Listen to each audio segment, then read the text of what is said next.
Bab 33. Kejadian mendadak. Hati warrior yang bergidik, tidak disangka pihak lain menemukannya. Melihat wanita berpakaian putih itu untuk waktu yang lama, dia berkata, "Ngomong-ngomong, aku kan sudah menyelamatkanmu. Kamu tidak menolak kebenaran ini, kan? Kamu yang menyelamatkanku." Wanita berbaju putih itu tidak menyangkalnya. Warrior yang melanjutkan, "Aku tidak berharap kamu bersyukur, tetapi aku tidak ingin menyelamatkan serigala bermata putih. Statusmu di sekte pedang tidak rendah, dan kekuatanmu sangat hebat. Preferensi pribadimu, prinsip hidupmu, ini semua urusanmu. Dan urusanku, bagaimana aku ingin melakukannya, tidak perlu orang lain tunjukkan." Bukannya dia tidak ingin melawan, tetapi ketika dia melihat senyum main-main pihak lain, dia menyerah. Pada level wanita kuat seperti wanita itu, warrior yang tidak percaya bahwa wanita itu tidak memiliki cara untuk menyelamatkan diri.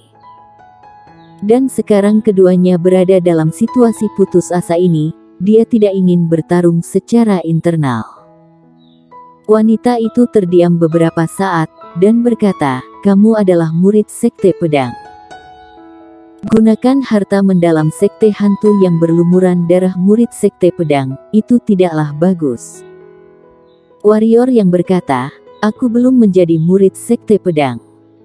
Aku hanya murid tukang dan murid tukang bukan murid sekte pedang. Apa maksudmu?" Wanita berbaju putih itu memandang warrior yang dan berkata dengan sungguh-sungguh. Warrior yang berkata, "Bukan apa-apa. Aku hanya tidak ingin orang lain mengaturku. Tentu saja, jika kamu tidak menyukainya, aku akan kembali ke Kekaisaran Qin setelah kamu pergi. Bagaimanapun, aku adalah seorang master rune. Tidak perlu mengkhawatirkan masa depan." Dia tidak ingin meninggalkan sekte pedang, karena dia ingin berjuang untuk kesuksesan. Selain itu ada sekte sebagai pendukung, jadi dia juga memiliki jaminan kelak. Namun, jika wanita di depannya berhati kecil dan diam-diam menyulitkannya, maka dia sudah harus pergi. "Pengkhianatan adalah kejahatan besar," kata wanita itu dengan sungguh-sungguh. Warrior yang menggelengkan kepalanya dan berkata, "Sejauh yang aku tahu, murid tukang hanya dibersihkan oleh sekte pedang dari dunia. Nama murid tukang tidak tercatat dalam daftar sekte pedang. Dengan kata lain, aku bukan murid sekte pedang. Karena bukan murid sekte pedang, bagaimana bisa mengatakan bahwa aku telah mengkhianati sekte itu?" Wanita berbaju putih itu terdiam.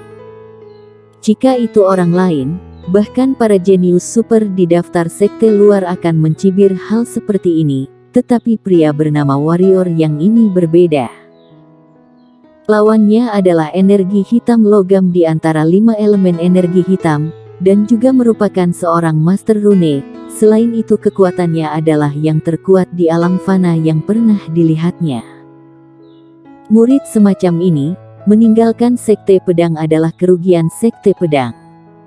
Memikirkan hal ini, wanita berpakaian putih berkata, "Aku tidak tertarik untuk mengurus urusan pribadimu.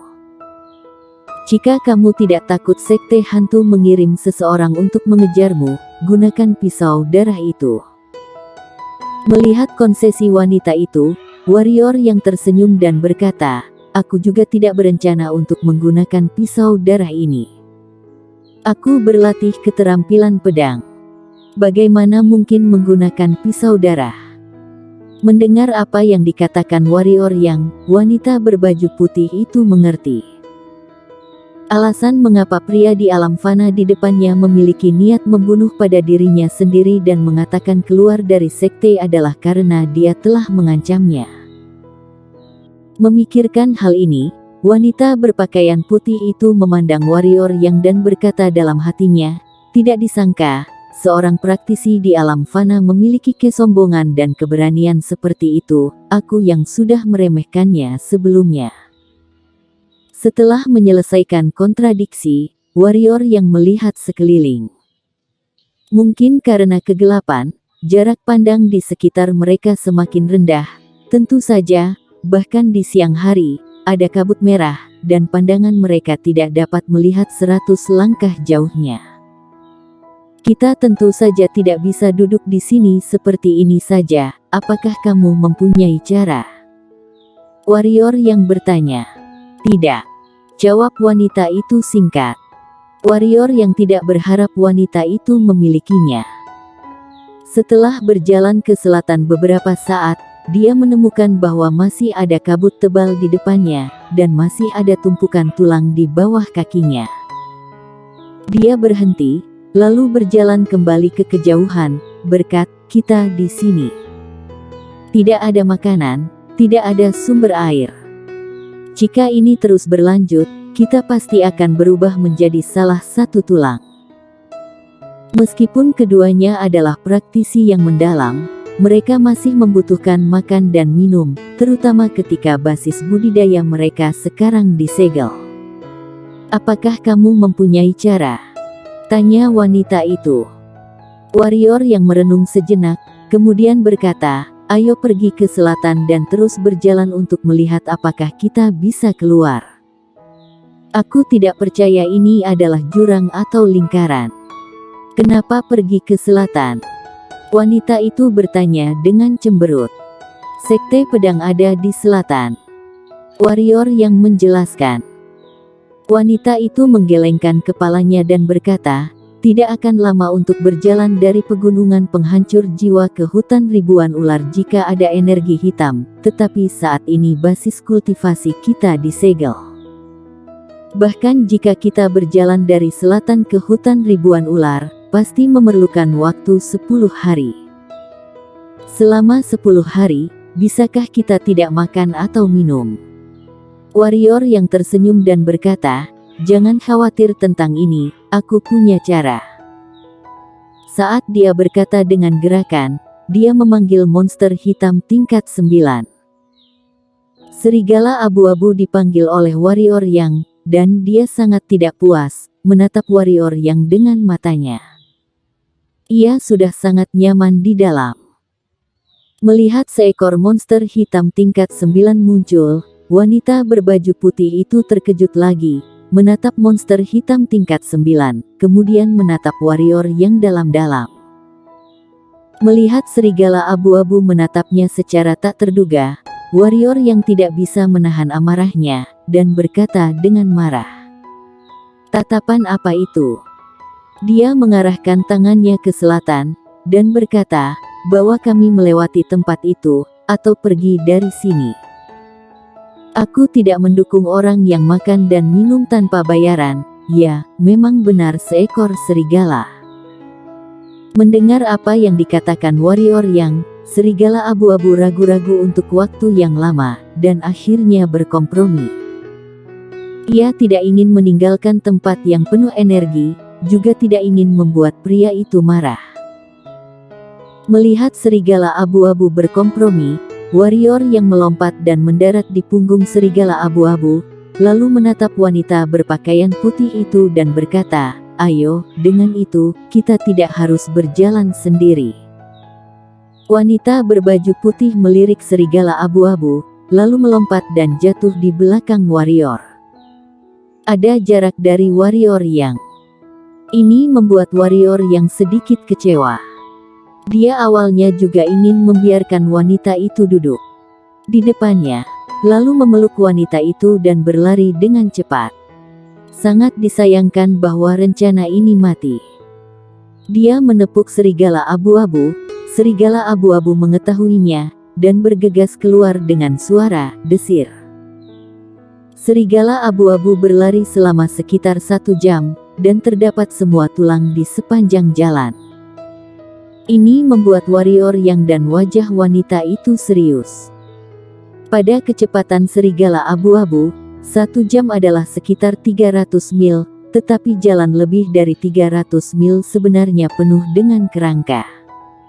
Ini mengejutkan mereka berdua. Berapa banyak nyawa ini? Selain itu masih jauh dari selesai.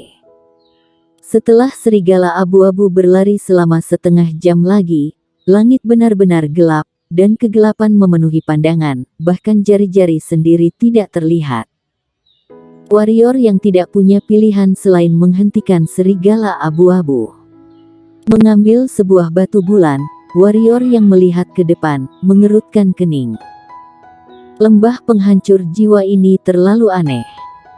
Ada semua tulang di sepanjang jalan, dan ada semacam kabut merah, yang aneh di mana-mana. Meskipun sekarang terlepas dari tulang dan kabut, tidak ada yang mengancam mereka, tetapi warrior yang selalu merasa bahwa sesuatu yang buruk akan terjadi. Bagaimana caramu menundukkan monster hitam tingkat 9 ini? Pada saat ini, wanita berbaju putih itu tiba-tiba bertanya. Hal ini membuatnya sangat bingung. Perlu diketahui bahwa monster hitam tidak memiliki kasih sayang pada manusia, dan pada dasarnya tidak mungkin monster hitam tunduk pada manusia. Dan warrior yang sebenarnya memiliki 2 monster hitam dan kedua monster hitam itu masih mematuhinya. Jika dia tidak melihatnya dengan matanya sendiri, dia pasti tidak akan mempercayainya. Aura yang mendominasi. Ketika aku melihatnya di lembah hantu, itu diliputi oleh aura dominanku. Kemudian dia menolak untuk meninggalkanku. Dengan cara ini, dia menjadi tergantung padaku. Warrior yang melihatnya. Melihat sekeliling dan asal bicara. Apakah aku terlihat bodoh? Kata wanita itu pelan. Warrior yang berkata, aku pikir kamu seharusnya peduli tentang bagaimana kita keluar, bukan mengapa serigala abu-abu ini tunduk padaku. Kamu begitu kuat dan berpengetahuan, mana mungkin tidak memiliki cara? Atau kamu benar-benar tidak takut mati? Tidak ada cara.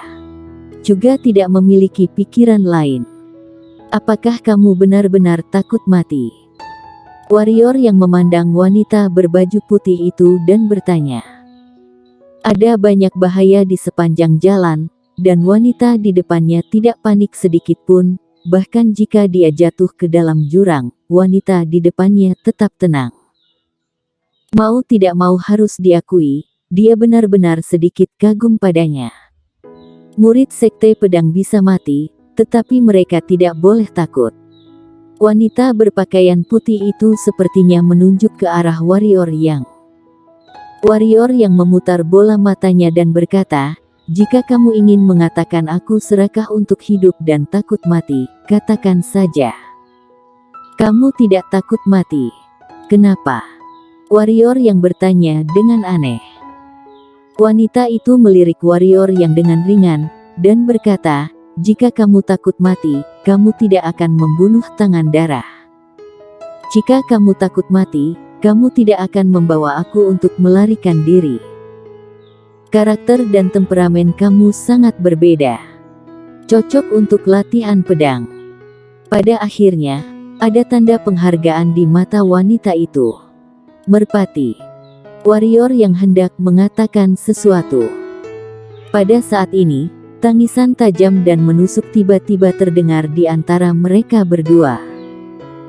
Setelah tangisan pertama, kemudian suara kedua dan ketiga. Tidak lama kemudian, mereka dikelilingi oleh jeritan melengking. Mendengar jeritan ini, wajah warrior yang berubah drastis. Dia melihat ke langit dan terlihat sepasang bintik-bintik hijau di langit.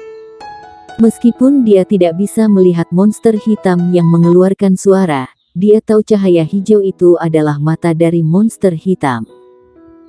Adapun monster hitam tingkat 9 di samping mereka, wajahnya gemetar, dan dia terbaring tak bergerak di tanah. Jika ada sekawanan serigala, mereka tidak takut dengan monster hitam yang lebih rendah darinya. Tetapi masalahnya adalah dia hanya bisa menunggu untuk mati di wilayah orang lain. Burung hantu malam tingkat 8, siang dan malam, suka berkelompok, suka memakan otak manusia. Aku tidak menyangka lembah penghancur jiwa ini memiliki monster hitam seperti ini. Wanita berpakaian putih melihat ke udara yang padat.